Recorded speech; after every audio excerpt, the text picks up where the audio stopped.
Shalom saudara-saudara yang terkasih di dalam Tuhan Yesus Kristus. Renungan harian kita diambil dari Yohanes pasal yang ke-9 ayat 1-7. Judul renungan kita pada hari ini adalah melihat sisi rahmani. Dengan minibus, saya dan teman-teman meluncur ke Bandung. Hujan turun di ujung kemarau, jalan licin luar biasa. Kecelakaan menimpa kami 2 kali. Minibus terpleset keluar dari jalan dan nyaris masuk selokan. Sekitar sejam kemudian kami terlibat tabrakan beruntun. Mobil kami terpental ke lajur kanan dan mogok di sana. Dari depan, sebuah bus besar meluncur ke arah kami panik dan cuma berusaha berteriak, "Ah!" Beberapa sentimeter dari mobil kami, bus itu berhenti.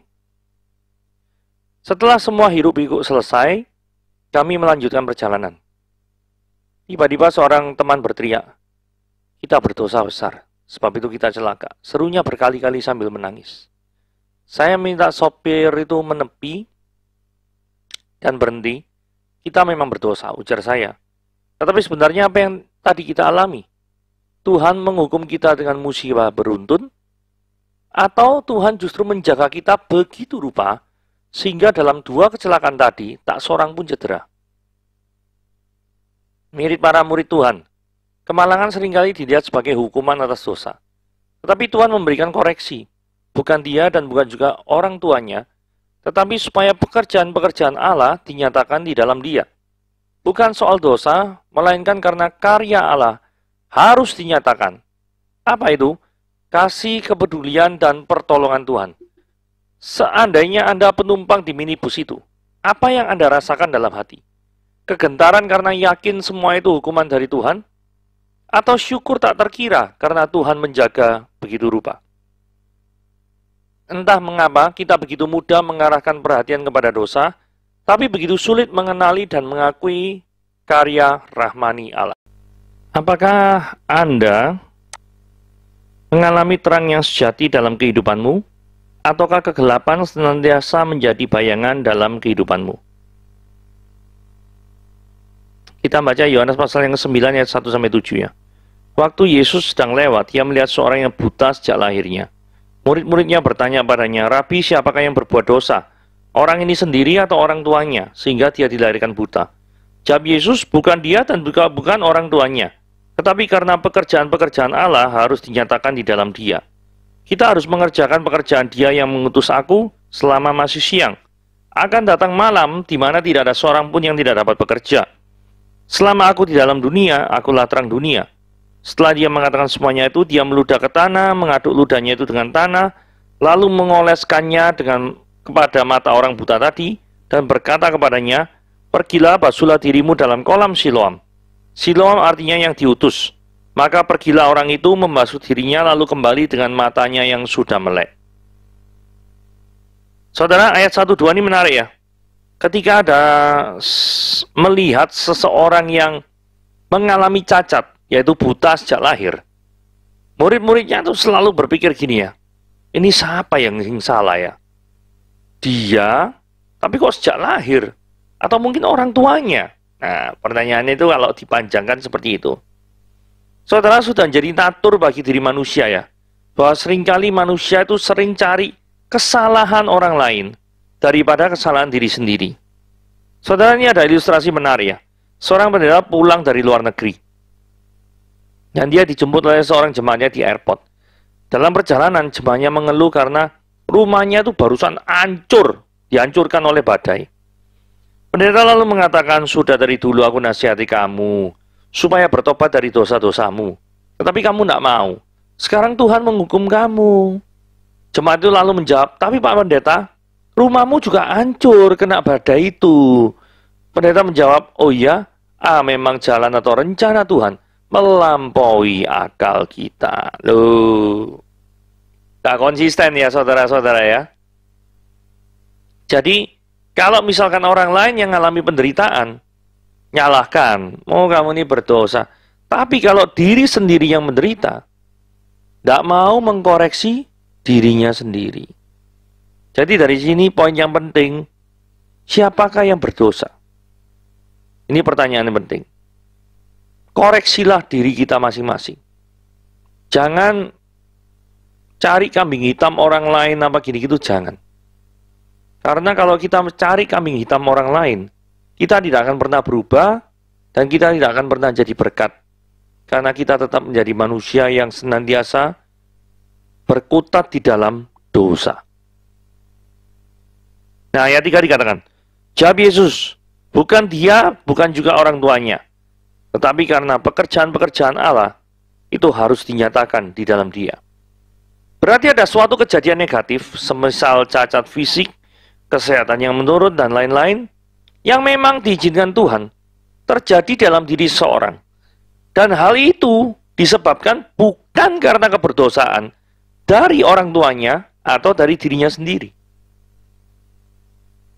Ketika kita mengalami kekurangan, maka kita semakin sadar bahwa kita bukanlah makhluk yang sempurna. Itu tujuannya kita mengalami kekurangan atau suatu peristiwa yang negatif. Karena kalau suatu peristiwa kita alami itu terus-menerus positif, nanti lama-lama kita merasa diri superior dan menjadi sombong. Ketika ada pertolongan dari Tuhan, maka semakin lengkaplah pengertian kita bahwa Allah yang kita percayai adalah Allah yang peduli terhadap umat yang percaya kepadanya. Jadi, ada pertolongan dari Tuhan ini ya. Kalau misalkan kita ini sakit atau dalam kondisi yang negatif, terus kemudian untuk melalui atau melewati masa-masa sulit itu, Anda bisa diselamatkan secara luar biasa. Maka yang terjadi adalah Anda akan lebih mengenal Tuhan itu lebih dalam dan lebih meresapi betapa kepedulian Tuhan itu sungguh nyata di dalam hidup kita. Nah, jadi dalam aplikasi praktisnya begini ya, hati-hati di dalam menilai seorang yang mengalami kejadian buruk. Semisal sakit yang tidak sembuh-sembuh, meninggal karena pandemi COVID, mengalami kebangkrutan secara tiba-tiba, atau ditinggalkan istri atau suami, mengalami pemecatan secara mendadak, dan lain-lain. Saudara jangan cepat judgment dan mengatakan, oh itu karena dosamu, belum tentu. Karena seringkali ada pendeta-pendeta yang datang mendoakan orang sakit di rumah sakit. Itu kebiasaan buruk yang mereka lakukan adalah menyalahkan daripada si sakit ini dan mengatakan, kamu ini banyak dosanya. Bertobatlah, Tuhan Yesus akan mengampuni. Ya betul, cuma bukan selalu atau tidak selalu berarti bahwa ketidaksehatan yang dia alami atau kelemah tubuhan yang dia alami itu murni disebabkan karena keberdosaannya dia. Belum tentu, ada yang memang karena keberdosaan, tetapi ada juga yang tidak. Gitu ya. Jadi hati-hati di dalam menilai orang. Nah, yang 4, kita harus mengerjakan pekerjaan Dia yang mengutus aku selama masih siang. Dan ini jadi ada 3 pertanyaan penting ya. Apakah saudara diberi kesehatan? Kalau iya, sudah memanfaatkan kesehatan saudara untuk kemuliaan nama Tuhan? Apakah saudara diberi kekuasaan dalam perusahaan?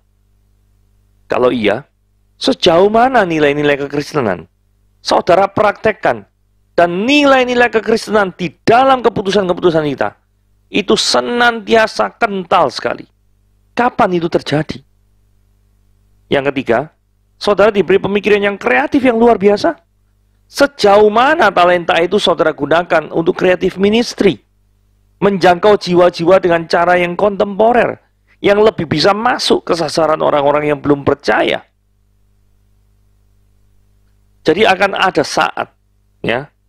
Ini kan tadi ada kesehatan, kekuasaan, pemikiran kreatif. Ini adalah selama masih siang. Akan ada saat di mana kesehatan menurun.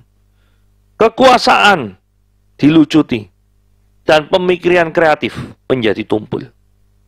Jadi ketika 3 hal ini menurun fungsinya, mungkin seiring dengan bertambahnya usia, maka yang terjadi adalah kita kurang bisa maksimal memberikan kontribusi. Seperti ketika kita dulu masih sehat, pikiran kreatif ministrinya jalan, badannya sehat, bisa kemana-mana, dan memiliki jabatan tertentu dalam perusahaan. Akan ada saat di mana kita kehilangan hal-hal tersebut. Jadi mumpung sekarang, bagi para pendengar yang memang masih berusia produktif, sudahkah Anda melakukan segala-galanya untuk Tuhan? Karena Tuhan sudah melakukan segala-galanya untuk kita melalui anaknya Yesus Kristus mati dan menebus dosa-dosa kita. Nah, ayat 5, selama aku di dalam dunia, akulah terang dunia. Ini bukan berarti bahwa ketika Yesus sudah naik ke sorga, berarti kan sudah tidak dalam dunia loh, maka dia bukan terang dunia lagi, bukan kayak gitu. Artinya adalah kan ini, karena keberadaan Yesus itu harus dinilai dari dua natur yang dimilikinya, yaitu natur ilahi dan natur manusia. Natur keilahiannya sangat bisa untuk ada dimanapun, termasuk di dalam dunia. Jadi, sangat tepat kalau dikatakan selama aku di dunia. Sedangkan natur kemanusiaannya memang sangat dibatasi oleh tubuh selagi ia ada di dunia ini. Dan kalau tidak percaya bahwa Yesus itu ilahi, bagaimana mungkin Yesus bisa menjadi terang dunia? Di ayat 5 jelas Yesus mengatakan, akulah terang dunia. Bagaimana mungkin ini terjadi? Kalau Yesus itu bukan Tuhan, tapi mengaku dirinya terang dunia, ini pasti omong kosong. Tapi kalau dia memang sungguh Tuhan, maka tidak heran kalau di dalam dirinya sendiri, dia mengatakan, akulah terang dunia. Saudara, mungkin orang berpikir, loh, jadi terang dunia kan tidak harus jadi Tuhan. Misalkan Anda jadi penguasa, kemudian menaklukkan banyak wilayah, seperti yang dilakukan oleh Alexander Agung tahun 330-an itu ya. Bukankah Anda bisa menjadi orang yang memang benar-benar dianggap sebagai terang dunia? Saudara perhatikan baik-baik ya. Kalau saudara perhatikan kisah Yesus tidak pernah melakukan agresi militer apapun untuk menundukkan wilayah-wilayah di seluruh dunia. Tidak ada. Nah, kalau tidak memiliki agresi militer atau keinginan pun tidak, bagaimana mungkin dia bisa menjadi terang dunia kalau dia bukan Tuhan? Itu ya. Ayat 6. Perpindahan dunia dari gelap ke terang. Setelah dia mengalahkan semuanya itu, dia ini ya, meludah, mengaduk ludahnya dengan tanah dan lain sebagainya. Saudara, ini adalah metode cara penyembuhan. Jadi tidak boleh cara penyembuhan ini dipatok harga mati. Yaitu kalau meludah ke tanah, terus ngoleskan adonan ludahmu itu ke matanya orang buta, pasti nanti menjadi sembuh. Ini ajarannya ngawur. Poin penting yang perlu ditangkap di sini adalah bahwa Yesus memiliki kuasa yang sangat dahsyat yang mengatasi segala sakit penyakit. Nah, fakta Yesus yang menguasai yang sangat dahsyat, luar biasa, mengatasi segala sakit penyakit, inilah yang memperkuat dari pernyataan dirinya sebagai terang dunia. Jadi sang terang dunia menerangi kehidupan daripada orang buta ini, sehingga dia menjadi melek dan dunia sekitarnya yang mulanya gelap bisa menjadi terang. Jadi apa tujuan Yesus datang ke dunia ini? Membuat mata-mata orang yang mata rohaninya itu buta menjadi melek mata rohaninya oleh karena pekerjaan Roh Kudus. Jadi membuat suatu perubahan dalam dunia kehidupan kita. Dari menyukai dosa menjadi benci dosa. Jadi peran Roh Kudus ini banyak ya. Terus-menerus mengingatkan kita, gitu ya. Oke, ketaatan yang membawa pada mujizat. Dan berkata padanya, pergilah basuhlah dirimu pada kawam Siloam. Siloam artinya yang diutus, maka pergilah orang itu membasuh dirinya, lalu kembali dengan matanya sudah melek. Orang ini memiliki ketaatan kepada Yesus dan menerima mujizat yang mengubahkan seluruh kehidupannya. Ingat, kata kuncinya adalah taat. Apakah selama ini saudara taat terhadap firman Tuhan? Apakah selama ini saudara taat hanya kepada hawa nafsu saudara? Jangan-jangan. Atau yang ketiga, apakah menaati perintah Tuhan sudah menjadi kesenangan hidup saudara? Menjadi kerinduan yang terdalam dalam kehidupan Anda? Apakah sudah seperti itu? Jikalau belum, maka mulailah untuk menjadi seperti itu. Karena hanya dengan ketaatan kepada Tuhan, maka kita bisa mengalami hal-hal yang luar biasa.